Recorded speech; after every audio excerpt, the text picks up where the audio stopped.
அனைவருக்கும் தினம் ஒரு தகவல் சார்பாக இனிய வணக்கங்கள். இன்றைக்கி நம்ம பார்க்க போகிற பதிவு நமக்கு நாளை வருகின்ற சக்தி வாய்ந்த தை கிருத்திகை பதிவுடைய மிக முக்கியமான ஒரு பதிவு. வாழ்க்கையில் ஒவ்வொரு விஷயத்துக்காகவும் ஒவ்வொரு தனிப்பட்ட கடவுளையும் நம்ம எல்லாம் வணங்குவோம். ஆனால் நம்முடைய எல்லா விதமான வேண்டுதல்கள், எல்லா விதமான கஷ்டங்கள், எப்படிப்பட்ட கஷ்டமும் கர்ம வினைகளும் தீர்வதற்கு முருகப்பெருமானை மட்டும் வழிபட்டாலே போதும், நம்முடைய வாழ்க்கையில் உள்ள கஷ்டங்களை எல்லாம் பஞ்சாய் பறந்துவிடும் சொல்லிட்டு நம்முடைய முன்னோர்கள் ஆன்மீகவாதிகளுடைய ஒரு கருத்து. அப்படி நமக்கு நாளை வந்திருக்கக்கூடிய தை கிருத்திகை நாளில் நம்ம செய்யக்கூடிய மிக முக்கியமான ஒரு விஷயத்தை பற்றி தான் தெரிஞ்சுக்க போகிறோம். தை கிருத்திகை நாளையிலிருந்து தொடங்கி நமக்கு தை பூசமானது 11ஆம் தேதி வரைக்கும் இருக்குது. இந்த 6 நாட்கள் நிறைய பேர் விரதம் இருப்பாங்க முருகனுக்காக. நீங்கள் முருகனுக்காக விரதம் இருந்தாலும் பரவாயில்ல, விரதம் இல்லாட்டியும் பரவாயில்ல, நம்ம சொல்லுகின்ற இந்த சின்ன ஒரு எளிய ஒரு வழிபாட்டினை ஒரு பூஜை அறையில் செய்யக்கூடிய சின்ன ஒரு விஷயத்தை மட்டும் செஞ்சு பார்த்து முருகன்கிட்ட நீங்கள் உங்களுக்கு என்ன நடக்கணுமோ அந்த விஷயத்தை நீங்கள் வேண்டி பாருங்கள். கண்டிப்பாக வாழ்க்கையில் நல்ல ஒரு விஷயங்கள் நடக்கும். நான் ஒரு மிராக்கிள் கூட சொல்லலாம். ஏன்னா அப்படிப்பட்ட சக்தி வாய்ந்த ஒரு பதிவு, சக்தி வாய்ந்த ஒரு விஷயம் தான் நம்ம ஷேர் பண்ண போகிறோம். பதிவுக்குள்ளே போகிறதுக்கு முன்னாடி நம்முடைய சேனலை சப்ஸ்கிரைப் பண்ணாமல் பார்த்துட்ருக்கோங்க, கண்டிப்பாக சப்ஸ்கிரைப் பண்ணிக்கோங்க. அப்போ தான் எங்களுடைய எல்லா நல்ல நல்ல பதிவுகளுமே உங்களுக்கு உடனுக்குடனே வரும். இப்போ பதிவை தெரிஞ்சுக்கலாம். நமக்கு நாளைக்கு வரக்கூடிய இந்த தை கிருத்திகை நாள் இருக்குது பார்த்தீங்களா, இது எதற்காக இந்த தை கிருத்திகை இவ்வளோ ஒரு விசேஷம் அப்படின்னு கேட்டிங்கன்னா, முருகப்பெருமானை வளர்த்தவங்க யாருன்னு கேட்டிங்கன்னா கார்த்திகை பெண்கள். அந்த நாள் தான் அவர் கார்த்திகை நட்சத்திரமாக கார்த்திகேயனாக அழைக்கப்படுகிறார். அப்படி அந்த கார்த்திகை பெண்களுடைய அந்த நினைவாக வரக்கூடிய இந்த கிருத்திகை நட்சத்திர நாள் அன்னைக்கு யார் ஒருத்தங்க முருகப்பெருமானை வழிபாடு பண்ணுறோமோ அவங்களுக்கு முருகனுடைய அருட்கடாட்சம் பரிபூர்ணமாக கிடைக்குங்கிற ஒரு ஐதீகம் இருக்குது. அப்படி நமக்கு நாளைக்கு தை கிருத்திகை, நாளையிலேருந்து நமக்கு தொடங்கி நமக்கு தைப்பூசமானது நமக்கு கரெக்டாக 11ஆம் தேதி வருது. இந்த 6 நாட்களும் நீங்கள் தை கிருத்திகைக்கு விரதம் இருந்துட்டு பாக்கி உள்ள நாட்கள் விரதம் எடுக்காமல் தைப்பூசம் அன்னைக்கு மட்டும் விரதம் இருந்தாலும் பரவாயில்ல.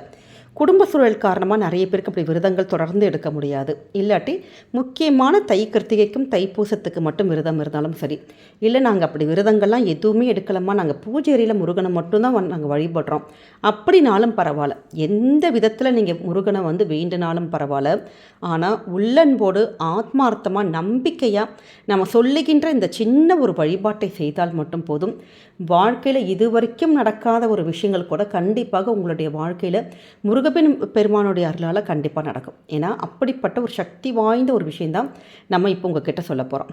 நமக்கு நாளைக்கு இந்த தை கிருத்திகைக்கு நம்ம என்ன செய்யணும்னு கேட்டிங்கன்னா, காலையில் எழுந்திரிச்சு குளித்ததுக்கப்புறமேட்டு நீங்கள் காலை வழிபாடுகள் நிறைய பேர் பண்ணுவாங்க, மாலை வழிபாடுகள் தீபம் ஏற்றி பண்ணுவாங்க. எப்போ நீங்கள் சுவாமி ரூமில் போய் தீபம் ஏற்றினாலும் சரி, அப்போ முருகனுக்கு உகந்த நமக்கு பச்சரிசி மாவு இருக்குது பார்த்தீங்களா, அதனால தான் பதிவை கூட இன்றைக்கே சொல்கிறோம். நீங்கள் இன்றைக்கே கூட மிக்சியில் கூட கொஞ்சோண்டு பச்சரிசி போட்டு நம்ம கொஞ்சோண்டு ஒரு கைப்பிடி போட்டு அரைச்சி வச்சா கூட அந்த பச்சரிசி மாவு நான் ரெடி ஆயிரும்.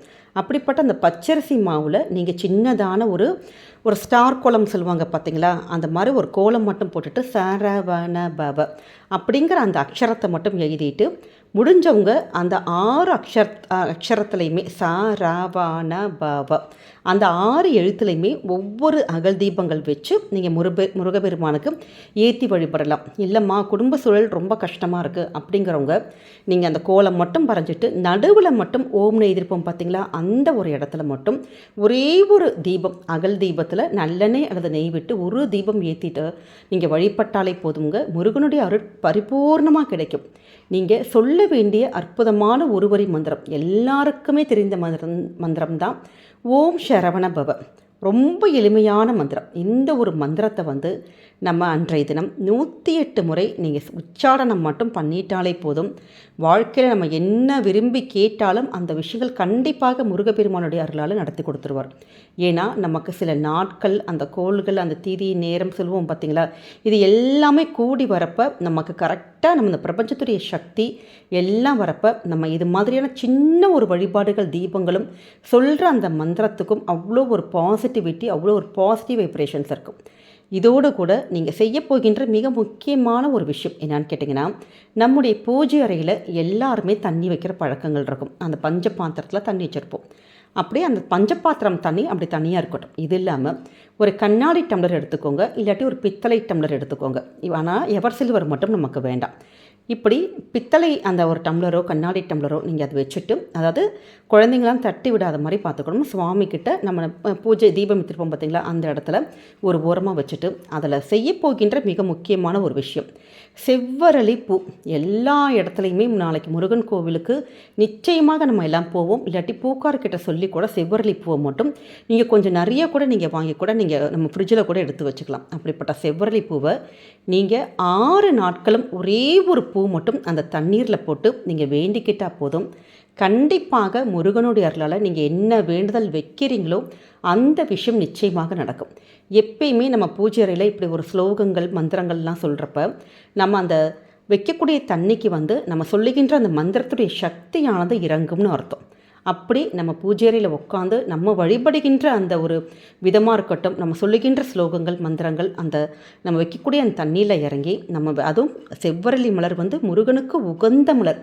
அதுவும் நாளைக்கு தை கிருத்திகையிலேருந்து ஆரம்பித்து நம்ம கரெக்டாக தைப்பூசம் வரைக்கும் இந்த 6 நாட்களும் இதே மாதிரி முறையில் டெய்லி நீங்கள் காலையோ மாலையோ எப்போ பூஜை அறைக்கு போய் தீபம் ஏற்றுவீங்களோ இதே மாதிரி ஒரு சின்னதான ஒரு ஸ்டார் கோலம் போட்டுட்டு நடுவில் ஒரே ஒரு தீபம் மட்டும் வச்சுட்டு முருகனுக்கு 108 முறை ஓம் சரவண பவங்கிற ஒரு மந்திரம் சொல்லிட்டு ஒரு சின்னதான ஒரு செவ்வரளி பூவை இப்படி தண்ணியில் மட்டும் டெய்லி செஞ்சு பாருங்கள். அதை போட்டு வச்சு பாருங்கள். நிச்சயமாக நீங்கள் என்ன வரம் கேட்டாலும் சரி, என்ன வேண்டுதல்கள் வச்சாலும் சரி, வாழ்க்கையில் நடக்காத விஷயங்கள் கூட கண்டிப்பாக முருகன் அருளால் நடக்கும். இதில் நிறைய பேருக்கு சந்தேகங்கள் வரும். நம்ம வைக்கக்கூடிய தண்ணியானது நம்ம டெய்லி மாற்றணுமா, அடுத்த நாள் என்ன பண்ணுறதுன்னு. நீங்கள் இப்போ முதல் நாள் ஒரு நாளைக்கு தை கிருத்தி அன்னைக்கு பூஜைக்கு இப்படி தண்ணி வைக்கிறீங்கன்னு வச்சுக்கோங்க.